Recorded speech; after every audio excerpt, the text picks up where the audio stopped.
what Michael Brown's mother said there in any way, shape, manner, or form? Do you have any evidence that points to the fact that Officer Darren Wilson wanted to kill somebody, as she said, that day? Do you have any evidence to back that up? Well, I think what she was saying was he didn't have to kill her son. He had other options available. That's not what she said. She said he wanted to kill somebody that day. Well, Sean, also you see in the clip that you just showed that she's overcome with grief. I mean, you feel okay, I can accept that. That's fair. So you're not agreeing with the statement, and I give you credit because there is no evidence, which is where I was going next. We had you on the program last night. We got a lot of reaction to you being on the program, and I spent all day yesterday reading the evidence that was presented to the grand jury, and I spent a lot of time focused on the testimony of the eyewitnesses in this case, most of whom were black residents of Ferguson, considering this has been there's been a racial narrative surrounding the case. They all said the same thing. They corroborated the story, the struggle for the gun. First, we go back to the store, we have the videotape, the robbery, the intimidation of a clerk, the struggle for the gun, charging at Officer Wilson like a football player, full on, with his head down. How, I understand that you can have different points of view, but witness after witness corroborated his story and pointed out that Michael Brown was the aggressor. Why can't the family look at that evidence? Do they think every eyewitness there is lying? Well, Sean, let me say, I don't want to be real graphic about what I'm about to tell you, right? Except for I happen to be at the autopsy that we conducted, okay? And so I know the true path of the bullet that went into Michael's head. And it's at the apex of his head right here. Because he kept charging. By his eye. I understand the gruesomeness of it. Okay. There's no such thing as somebody being killed with gunfire that it's going to be a pretty sight. But if you listen to eyewitness number 10, what did he say?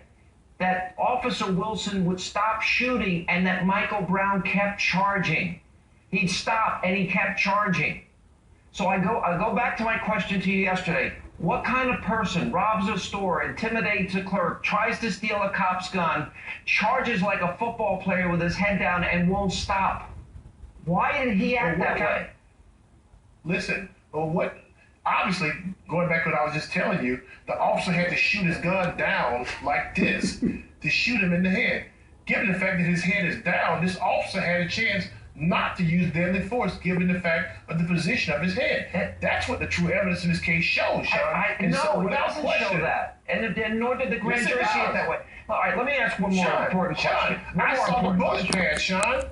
I saw the bullet pad, so you can't tell me. I saw the autopsy report too. I interviewed Dr. Bodden many times about the autopsy in this case. So here's my final question. You don't understand me. I saw it. I didn't see the report.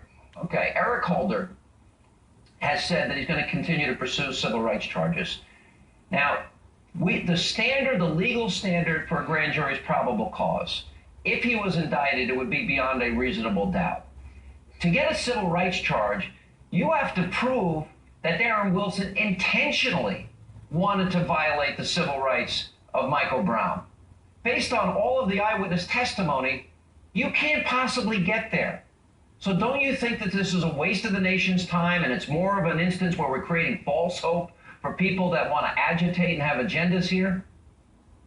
Well, two things. First of all, I think if you look at the Attorney General Holder's statement, he acknowledges it's a heightened standard as it relates to the federal standard of proving a civil rights case. However, what we have here, though, Governor Jay Nix still has an opportunity to appoint another special prosecutor for another grand jury. But the reason being, double jeopardy does not attach to what happened earlier this week. The evidence is incontrovertible. The eyewitnesses are consistent.